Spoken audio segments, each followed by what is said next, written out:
Sejam bem-vindos a mais esta aula sobre variável complexa, onde falaremos sobre analiticidade das derivadas em ponto.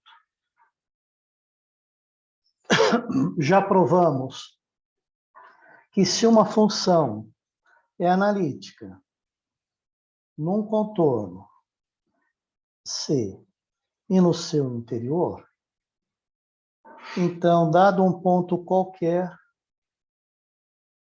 do interior de C, a função f de z pode ser escrita como sendo 1 sobre 2π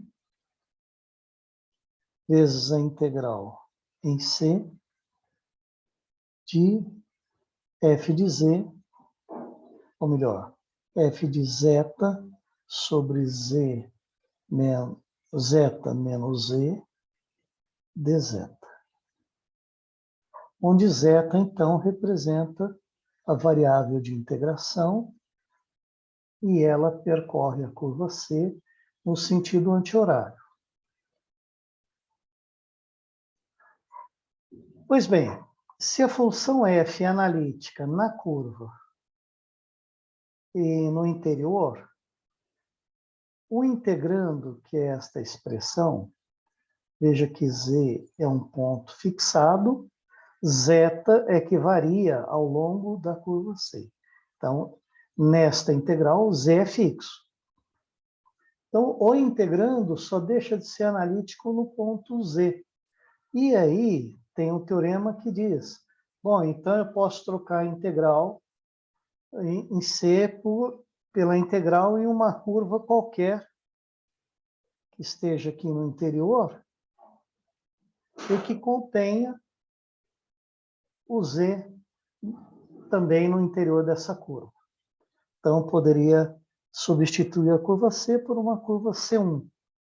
Essa curva pode ser uma circunferência com centro em Z, por exemplo, de raio suficientemente pequeno para que esta circunferência fique no interior de C. Pois bem, e provamos, então, que esta função tem derivada primeira e derivada segunda para qualquer ponto Z no interior de C. No interior de C. E obter a derivada primeira e a derivada segunda consiste em derivar esta expressão aqui em relação a Z uma vez e duas vezes. E que a gente pode trocar a ordem do símbolo de integral com a derivada. Então, é integrar esse denominador, 1 sobre zeta menos z, em relação a z uma vez, para obter o f', ou duas vezes, para obter o f duas linhas. E aí nós vimos que a derivada primeira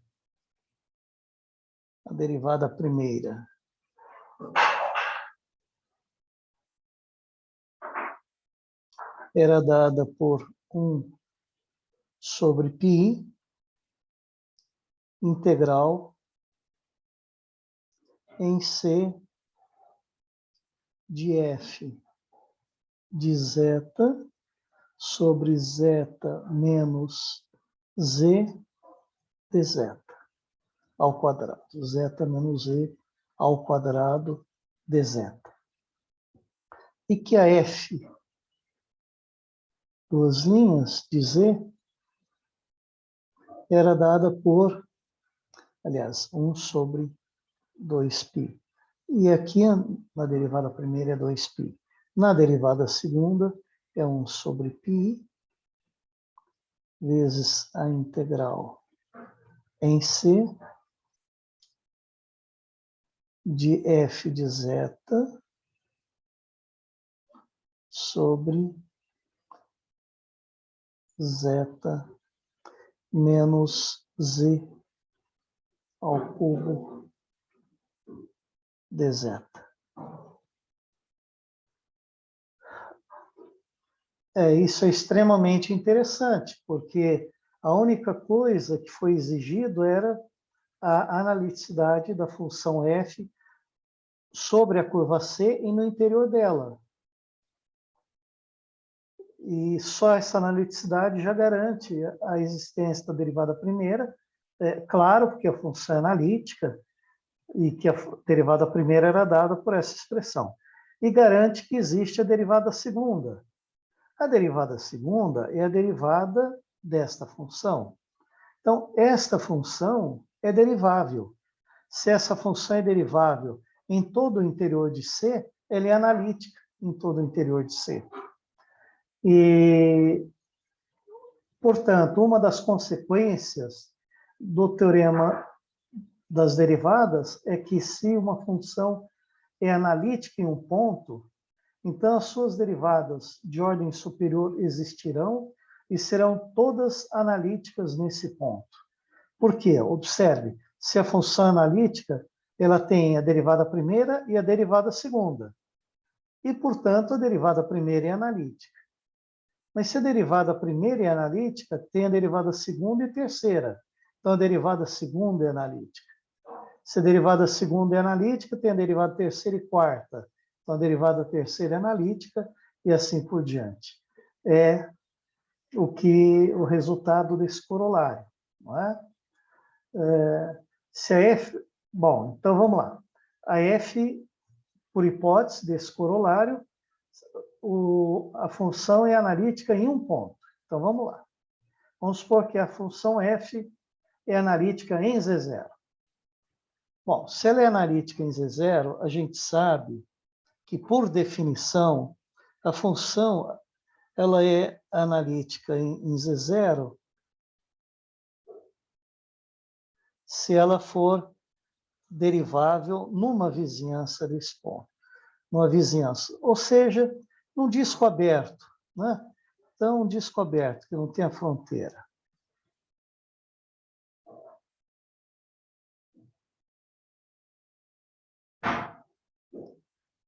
Concentra em Z0. Ela é derivável em todos esses pontos.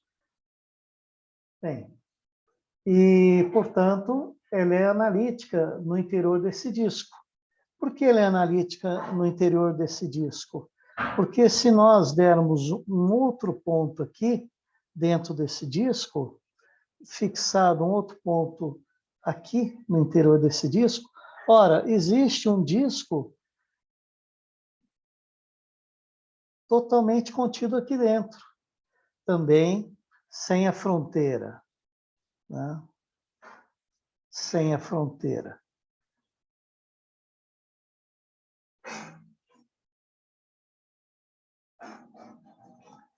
Então, nesse disco, concentra em Z, a função é derivável em todos os pontos dessa vizinhança. Todos os pontos dessa vizinhança de Z.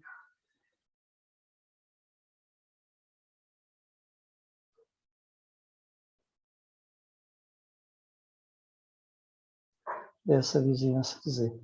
Então, se ela é derivável em todos os pontos dessa vizinhança de Z, ela é analítica em Z. E o Z é um ponto genérico da circunferência.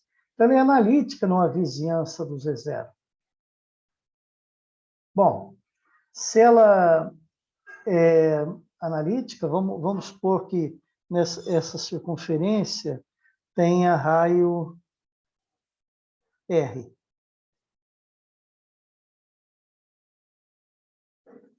Tem raio R. Então, numa circunferência de raio R sobre 2, ela é analítica tanto sobre a circunferência quanto no interior dela. E aí a gente pode aplicar os teoremas anteriores, né? Que a derivada primeira, como ela é analítica nessa circunferência e no seu interior, essa seria a nossa curva C, então.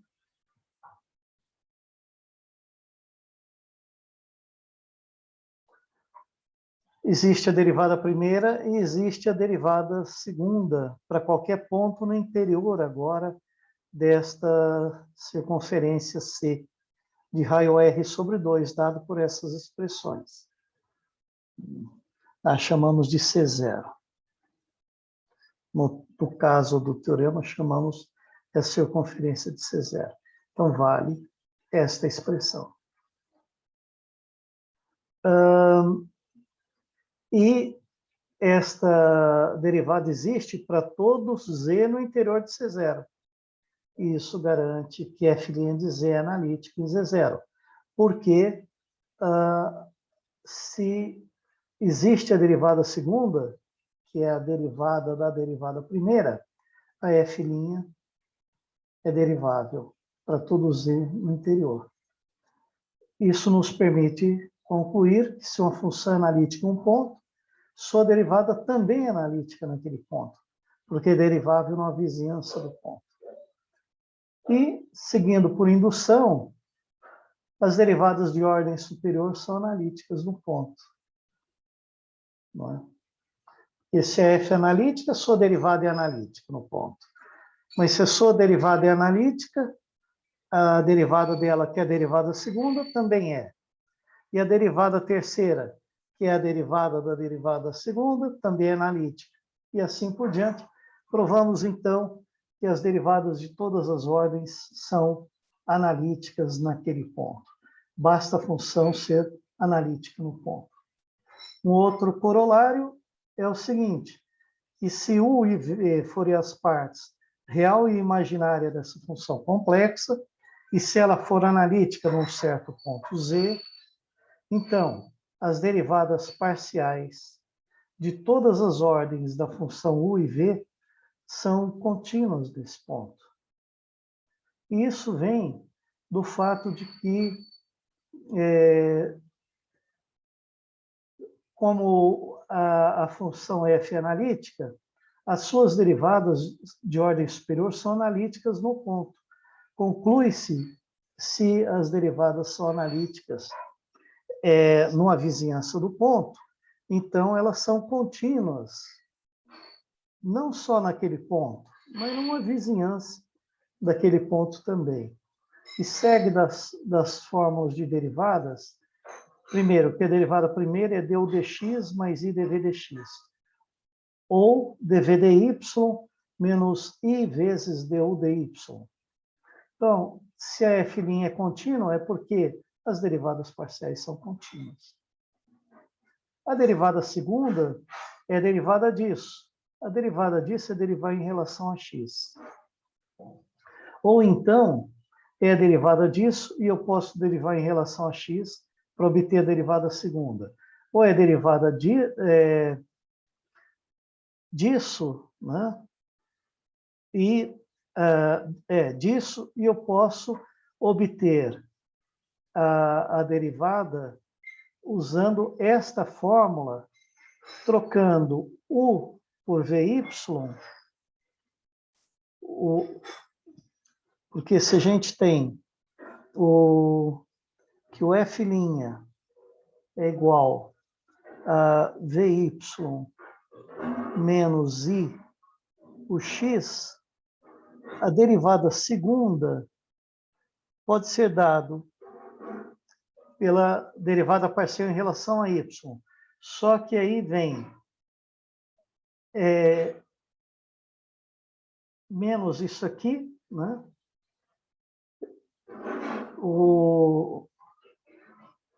Sim.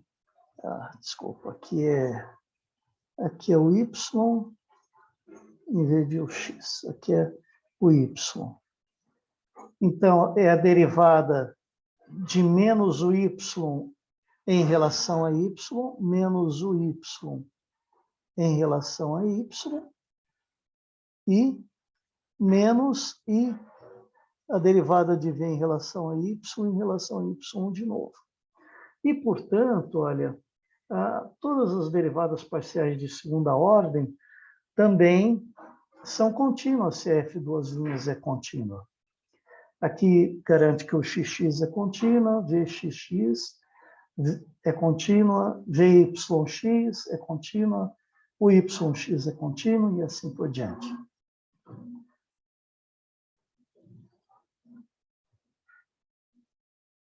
Observe que quando a gente deriva em relação a y para obter a derivada segunda, a gente toma a derivada da parte imaginária em relação a y, menos a derivada da parte real em relação a y, que obtém esse menos e esse menos aqui. Portanto, as derivadas parciais de todas as ordens são contínuas.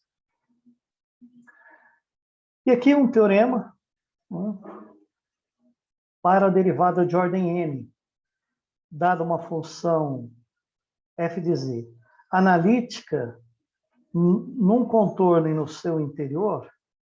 Então, para qualquer ponto z no interior de C, a sua derivada de ordem n no ponto C, z, é dado por essa expressão aqui. Derivada de ordem n é n fatorial sobre 2π, integral sobre C no sentido anti-horário, f de zeta dz sobre zeta menos e elevado a n mais 1. Isso para as derivadas, né? Se você fizer n igual a zero, vai obter a fórmula integral de Cauchy, entendendo que a derivada de ordem zero é a própria função. E zero fatorial é 1. Por definição, zero fatorial é 1. Então, essa fórmula vale para todo n, inteiro positivo, né? Ou, explicitando a integral do lado esquerdo, temos a expressão do lado direito. E o que é interessante, muitas vezes a gente usa o lado direito para calcular a integral do lado esquerdo. E com isso nós vamos poder integrar inúmeras funções usando a fórmula integral de Cauchy para derivadas de ordem superior de uma função.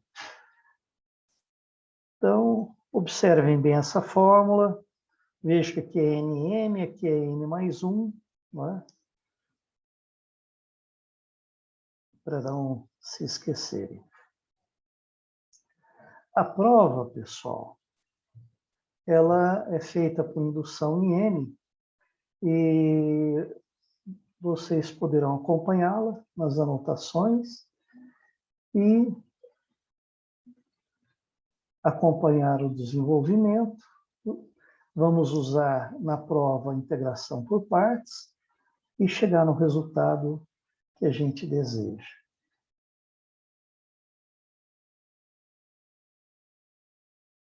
Vamos aqui a um exemplo.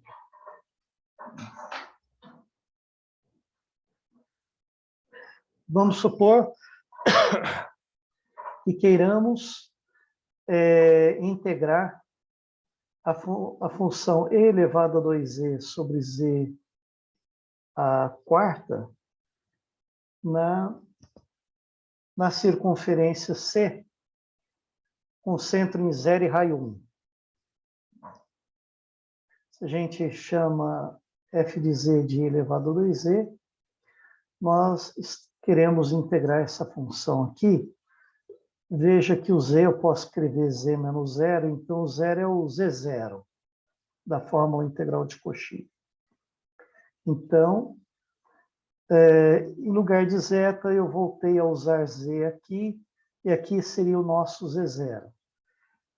Como 4 é 3 mais 1, então, de acordo com a fórmula deduzida, isso é 2π sobre 3 fatorial, multiplicado pela derivada de ordem 3 no ponto 0. Derivando isso 3 vezes, uma vez sai um 2 para cá, na segunda mais um 2, na terceira mais um 2, dá 8. 8e elevado a 2z. Quando eu faço z igual a 0, dá 8. Né? Então, vai ficar 8. 3 fatorial é 2 vezes 3, cancela o 2 com esse 2, fica só 3. Então, calculamos essa integral sem grande esforço, não é? Simplesmente usando a fórmula integral de Cauchy para f e suas derivadas. E o que a gente precisa aqui é ter a percepção de como escolher quem vai ser a f de z. O que, em geral, é simples, né? Fazer, porque trocando, né? O z por z0, Z0 aqui, Z0 aqui. E trocar o zeta por Z, vamos trocar o zeta por Z.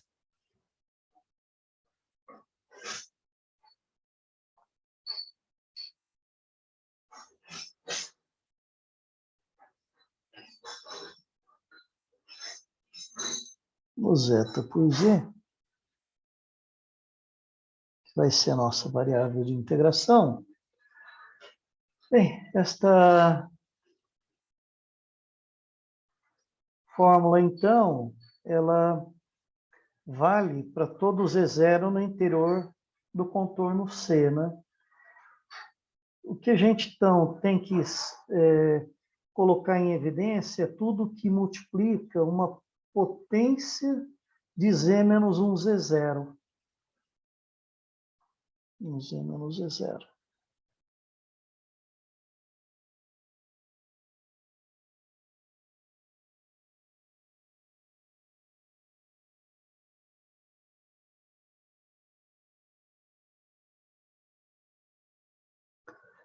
Muito bem. Vamos ao próximo exemplo.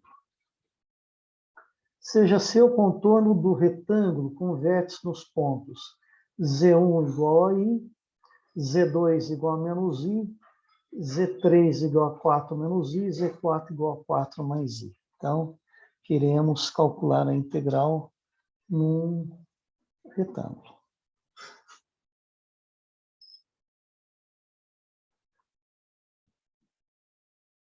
Aqui, o Z1 é o I, o Z2 é o menos I, o Z3 é o 4 menos I,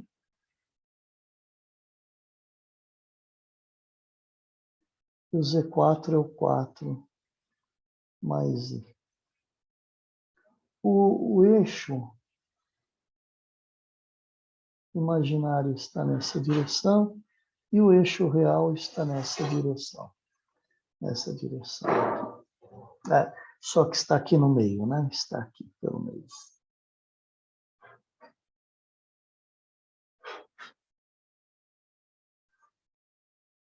Pois bem. Imagine eu ter que parametrizar os lados desse quadrado e integrar essa expressão, parametrizando, transformando em integral definida. Vai dar um trabalho realmente muito grande. Ao passo que, usando a fórmula integral de Cauchy, veja que o número menos π, né? Π é 3,14, então, aliás, em π, né? Onde é o número π é 3,14. Então, aqui, mais ou menos aqui assim. Está aqui o eixo real. E o número π, 3, alguma coisa, o π está por aqui. Aqui dentro desse quadrado. Então, esse integrando só deixa de ser analítico quando o z for π, que está dentro do quadrado.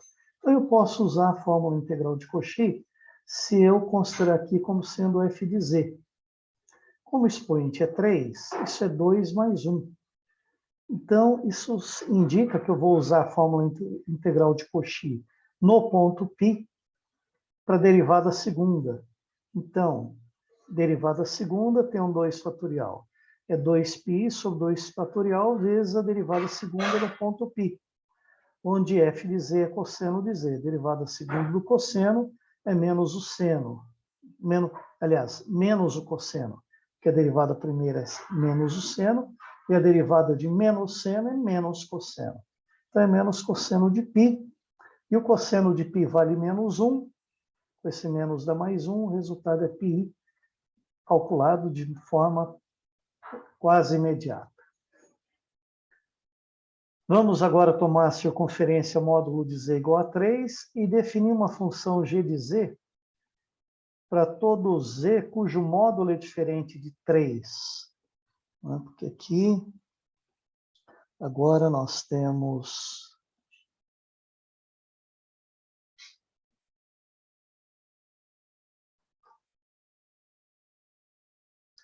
Nós temos aqui módulo de z igual a 3. Então, pegar uma circunferência, concentra em 0 e raio 3. Por exemplo, assim. Essa circunferência. E eu quero calcular essa integral aqui. Agora nós estamos usando a letra zeta para variável de integração. E z é um ponto fixo nessa integral, não muda. O integrando é um polinômio sobre zeta menos z ao cubo. Então, só vai deixar de ser analítico quando o zeta for z. Então, quando o z estiver aqui, lembrar que zeta é uma variável de integração. Quando o z está dentro da circunferência, o nosso integrando deixa de ser analítico nele. Então, esse integrando só deixa de ser analítico em z. Quando ele está no interior da circunferência C,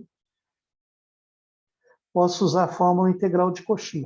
Quando o z está aqui fora, o que vai acontecer? Meu integrando vai ser analítico em toda a curva C e no interior dela. Aí, a integral, de acordo com o teorema de Cauchy-Goursat, é zero. Né? Então, essa função g de z, para z aqui dentro, eu posso calcular usando a fórmula integral de Cauchy. Se o z está aqui fora, é zero. E se o z está na fronteira, né? Bom, eu disse que a minha g não era definida em z igual a 3. Quando o módulo de z fosse 3. Mas se eu quisesse definir, essa integral ficaria uma integral imprópria quando eu parametrizasse a circunferência e transformasse numa integral definida, cairíamos numa integral imprópria, que pode convergir ou não. Então, a gente precisaria calcular, parametrizando, etc. Não podemos usar a fórmula integral de Cauchy quando o z está exatamente aqui, na circunferência, em qualquer ponto da circunferência. Mas quando o z está dentro da circunferência, como aqui é 3, 3 é 2 mais 1, meu n é 2. Né? Então, isso significa, quando eu vou calcular, não é? É 1 sobre 2π sobre 2 fatorial, derivada segunda, dessa função aqui, no ponto z. Né? No ponto z. Por isso que eu já escrevi a função em termos de z, que é 3e2 mais 2. 3e2... a derivada primeira. Quando eu calculo a derivada segunda disso, dá zero. A derivada primeira dá 3e2 e a segunda dá 6e, que é o que está aqui, 6e. Esse 2 com esse 2 fatorial cancela, fica só π. 6πz. Então, como já dissemos, se o z está fora da circunferência, o integrando que define o g aqui, ele é analítico sobre c e no interior. E desta forma, o g de z é zero nesse domínio.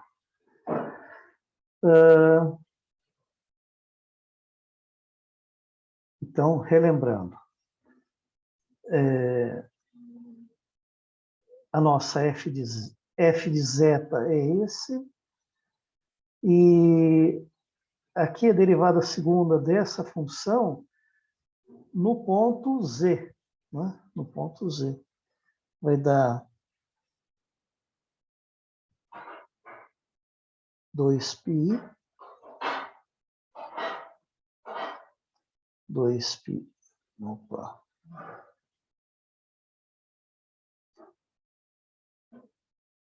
Vai ficar 2π i sobre 2 fatorial, né? vezes a derivada da f no ponto z. Se a nossa f de zeta é zeta ao cubo mais 2 zeta, a nossa f de z é z ao cubo mais 2z. E a f duas linhas, derivada primeira, derivada segunda, em relação a z é 3 derivada primeira é 3z2, derivada segunda é 6z.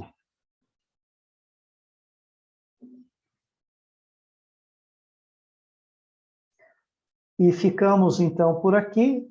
Na próxima aula falaremos sobre esse próximo teorema, que é a fórmula integral de Cauchy, quando a função possui alguma singularidade no interior de C. Então, ficamos por aqui e retornamos na próxima aula para falar sobre esse teorema. Um até breve a todos e volto a vê-los em breve.